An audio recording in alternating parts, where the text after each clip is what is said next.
Hey everyone, my name is the Theme Park Evangelist. Originally, I was planning on uploading my at home vlogs this afternoon. Well, let's just say I got home from church and I immediately started cleaning out Katie's car. And it started to rain, so I came inside and I had a light snack. I had one of her strawberry gluten free muffins that she got me a few days ago. And then I decided to play a little bit of League of Legends, and I'm laying on the bed, and I'm really tired. I'm like, wow, I shouldn't be this tired, but I was. But I managed to get through one game, and I was like, you know what? I need a nap. So I slept for 2 hours. I shouldn't be this wide awake right now, but I'm gonna definitely do my best to get back to sleep because guess what? I gotta be up at 3 a.m. again for work. Lucky me. But anyway, I you know get up and I realized, oh my word, it's already after 5. So I went downstairs. I had some chicken for dinner, and I finally finished cleaning Katie's car out. It took me 2 hours. It was ridiculous. It was pretty bad, but it was something I wanted to do, so I guess that's all that matters. But now she can borrow my car again, so I guess it's a good thing. So, anyway, needless to say, I just got out of the pool, so my hair might look a little wet, but then again, I do dry my hair off very quickly as well, so it's hard to tell. And I decided, well, since Katie is currently cleaning all the chlorine off of herself, and I got a little time, why not go ahead and work on my YouTube channel a little bit some more? And the one YouTube series I have not really worked on that much. Actually, I've only done it one time, and I promise it has nothing to do with that. I'm only doing it on Sundays, and just coincidentally on Sunday, it's just coincidentally Sunday again, is the How I Met Venita YouTube series. And at first I was, so sure this one was going to be the more popular, which I was really hoping it would be the history of the theme park evangelist. But gradually over time, I started realizing actually the history of the theme park evangelist YouTube series is the more popular. But I want to make sure that I'm uploading at the same exact time. So if I do 2 vlogs for the history one, then I want to do a second one for the Venita one, if that makes sense. So the last time I talked about the Venita one, I talked about how I actually met her and how I knew her, not just through Publix, but Legoland as well. And I mentioned briefly some of the things that I had in common with Venita. I mentioned how that ended up helping out my friendship with not just Venita, but Kay and TJ as well. And I kind of brought that towards the present. But this time, I am just going to be talking about some of my favorite memories with Venita. And the reason why I'm going to be doing that, and don't mind the monitor in the background, I actually need to turn that off. Hence why there is a blue light there. Actually, if you don't mind, I'm going to pause this for a minute. There, that's a lot better. In some ways, I hate vlogging when the monitor's on in front of me because all it does is reflect off my glasses and it kind of causes a glare. But yeah, as I said, I wanted to really just talk about some, not just some of my favorite memories with Venita at Publix, but like how did Venita and I become friends in the first place? And that's what the discussion topic is going to be. Once again, today's vlog is going to be called How Did Venita and I Become Friends? So, with that being said, like I mentioned in the very first vlog, I didn't really know Venita all that well. Like, I knew her, but I didn't know her. When I first started working at Publix, she was working in the grocery department. And for those of you who are new to my YouTube channel and you're clicking on this video and you're like, what the heck is he talking about? I'm originally from Central Florida, and Venita is one of the close friends that I generally hang out with down in Central Florida whenever I go down to visit. And she also knows Katie as well as of last July. Almost been a year now. And, with that being said, I did not always know Venita all that well. When I first started working at Publix in late 2012, around the beginning of my junior year of high school, if that says anything, and I'm, as obviously, for those of you who do know, I'm 30 years old now, so, got to think back. What was I? 16, 17 at the time, so 13 years ago, give or take. Something to that extent, anyway. 12 years ago, specifically. I didn't really know her because she was always in the back. She was always restocking shelves. She was always in charge of inventory. I mean, there was this designated person for inventory, but that was just one of her jobs. And she did that for a long time. But later on down the year, later on in my Publix career, she did move her way up front to customer service, which was the department I was in. I was a Publix bagger. I didn't mean I wanted to stay as a Publix bagger. That's just what I wanted to start with and work my way up the chain towards being like a manager of some sort. And that never happened, unfortunately. But I'm praying and hoping I'll get another chance next year, especially with me being a lot older and a lot more experienced. And, I'm talking to I started talking to Venita, I should say, and I really started getting to know her. I started finding out about she has a boyfriend, and he's a truck driver, and that he's never home, and when he is home, he's only home for a couple of weeks. I started finding out about her financial situation. Once again, I'm not trying to get too personal, so I'm going to kind of generalize here. I found out where she lived, roughly. I found out how much she worked at Legoland. She told me what she did at the big shop, and later on down the road, I actually did go and visit her at work at the big shop, and that meant a lot to her. But anyway, the only time I really got to know her on a personal level, though, it seemed like at the time, was at work. And we always worked together every Sunday and Wednesday. So at the time, I was working pretty much whenever on Sundays.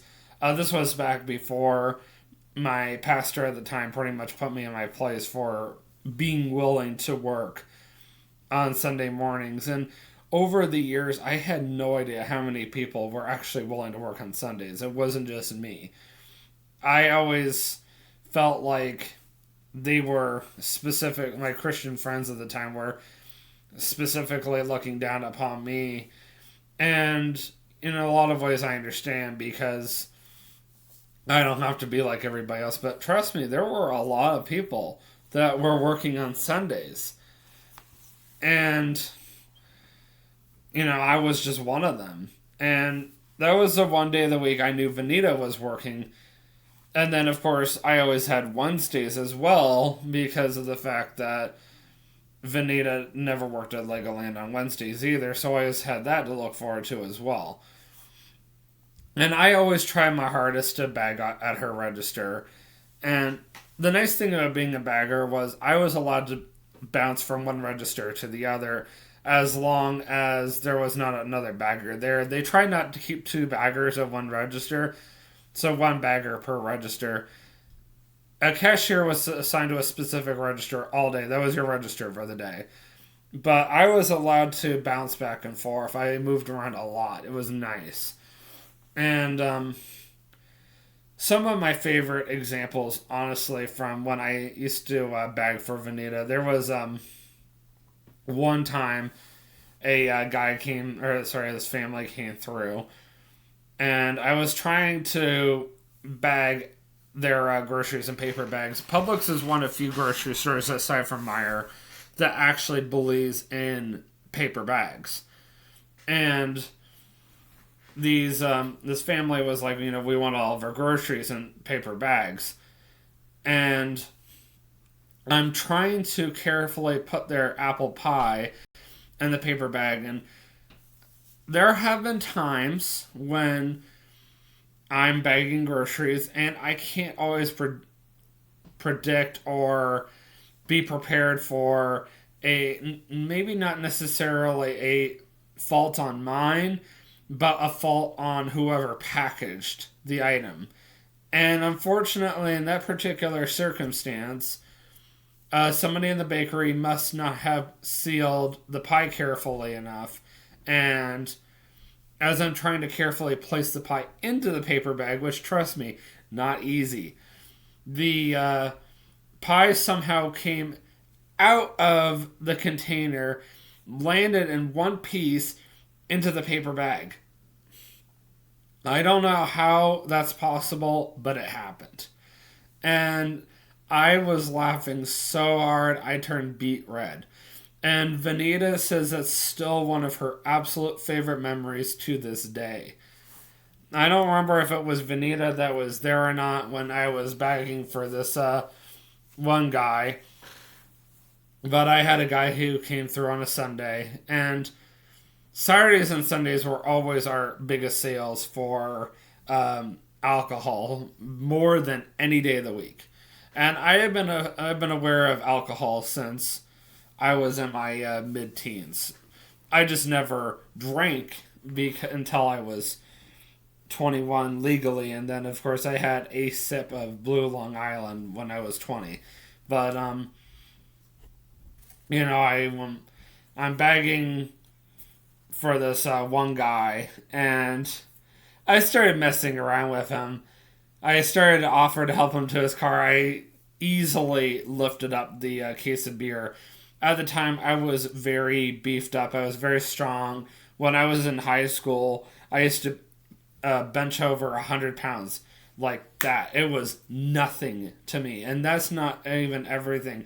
I used to do 50 push-ups and 50 sit-ups on Mondays. On Mondays, sometimes I would run around the entire school. That was at least 9 to 10 times to equal a mile. I also, of course, on Mondays would go out and bench up to 150 pounds. That was probably the most I've ever benched up to. I was very impressed, and I kept that going even after high school for a couple more years, and then I started not caring as much as I used to, I guess you could say. But I was 180 pounds. I was ugly, but I was ridiculously strong, and I was ridiculously fit at the time. Now I'm actually good looking, and some of you might be like, "You're right," but I'm also fat, and I'm also not as strong as I used to be. So at least I admitted that one, and I'm also a lot more sure of myself.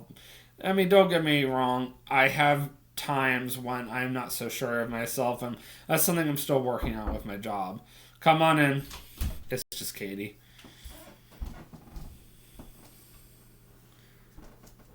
Hello. I didn't see you right away. Hi. I was just YouTubing. So, yeah, anyway. Oh, there she is. She was just closing the door. She's coming to spend time with me. Mm-hmm. And, I'm talking about, like, some of my favorite memories from Venita, and I was just getting to the best part. So, anyway, I pick up this case of beer, and I'm like, which way to your car? And he literally stares me down, and he yells at me, put that down right now. And I literally freaked out, and I immediately put it down. I was very cocky back then. I still am to this day, right? She isn't even paying attention. What? I'm still cocky, right? Yeah, can be. Yeah, see what I mean? And she knows me the best. She's been putting it with me for almost 2 years. As of next Monday. But anyway, I was still like, I want to push it, but not that much. I mean, this guy was pretty strong too, and I didn't want to break out into a fight right there in the store and lose my job over it. And he goes, thank you. And I mean, I could tell he was pretty irritated. Like, because at first I was jokingly offering to help him out, and he was jokingly saying, no, I'm good, I got this. But when I actually went as far as picking up the case of beer, that was his drum. crossing point, a drawing point. It was just like, no, I'm done. His breaking point, and that's what set him off. And then he calmed down shortly afterwards. But I don't even remember seeing him again after that.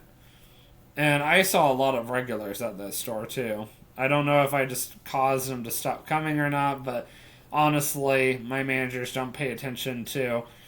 They don't notice every single person that makes repeat trips. Only some of them actually did. And a lot of the times my goofy fanatics would really make Venita laugh, and Venita was the one person I could go to at work when my boss at the time was getting on my nerves. I don't want to go too much into detail about that, as I don't want to make him look bad online as much as I want to. But I will say this much. Venita really helped a lot. And this may not be, a funny thing, but this is still a memory I have of Venita. And this is one of the reasons, if not the main reason, why I have stayed such a true friend of hers all these years. Because Venita always had my back. She always supported me, even when my boss didn't. Even when I had coworkers and other people at work who would rip me down, tear me down, take advantage of me, Venita always had my best interest. She always cared. Your socks are wet? Mm-hmm. Probably because of the pool. She always wanted what was best for me. Did I realize that was going to carry over until after Katie and I got together? No. Do I like it? Up to a point. Katie does not like it, on the other hand. But, it is what it is. I think Katie's cold. What do you guys think? She's covering herself up with a blanket. Sometimes I wonder what she's doing back there half the time. What are you doing? Just laying down. Oh, I thought you were doing something else. Mm-mm. Okay. But anyway, I am coming to the 20-minute mark, and that's pretty much where I'm going to wrap it up. And I want to mention, how Venita and I started becoming true friends briefly, because this doesn't really take a vlog. So, first of all, you guys should know that I used to hang out around this one coworker on Saturdays. And Venita always used to be very nervous about it. And the only reason why I got away with it is because the manager was favored this employee. And every time I spoke to Venita at work, she always said, I got bad vibes about that employee. And I would not be surprised if, I should have listened to Venita in the first place. I just not kept getting away with it, not kept doing it. And the more I kept doing it, the worse this employee got. And, it was affecting my work situation. It's not easy working with a narcissist. That's basically the best way to put it. I wouldn't... And you don't ever want to feel a narcissist fire. And it was actually near the time when it was time for me to move away from Central Florida. And the narcissist claimed that she wanted to do something special for me, but I wouldn't be surprised if she wanted to actually do it for herself. But the thing was, yes, she might have planned it, but at the end of the day, it was still my dad's tickets. It was still, up to my dad and I on who got in or not. And the one person I started realizing was a true friend of mine this whole entire time was Venita. And so I invited her. And there was this big fight that ensued out or whatever. And make a long story short, Venita ended up coming with me to what I claimed was the final Florida trip as a Florida resident. And it wasn't, by the way. But I thought it was. I didn't realize that I was going to have some free time later on down the road. And after spending an entire day with Venita at Disney World, I really saw that I was being used the entire time by the other person. Venita wasn't just thankful, she actually went out of her way to thank my dad. She went out of her way to take care of me. We really bonded. I mean, I could go on. Venita's always been like a mother to me. And I think that's why she's having such a hard time understanding that she needs to let go of me now that I've got Katie in my life. I mean, we're getting married next August. After that, Katie and I have to make all our decisions together. I can't base any more decisions on what a friend says or not anymore. I have to go by, what's best for us and, of course, what pleases God the most. And that's the most important. But, yeah, at the end of the day, it was that one trip, May 21st, 2019, on a Tuesday, that really helped me change my decision about Venita. And then the next vlog, I strongly encourage you guys to watch about us, which is more or less like how we didn't just that's how we became close friends, but like how our friendship continued to grow from there, and kind of what led us to where we are today. And of course, I'll have other vlogs in there here and there, but in the meantime, let me see what Katie wants to do in the little bit of time that I have with her. And always remember, you can do all things through Christ who strengthens you. Have a great night. Peace out.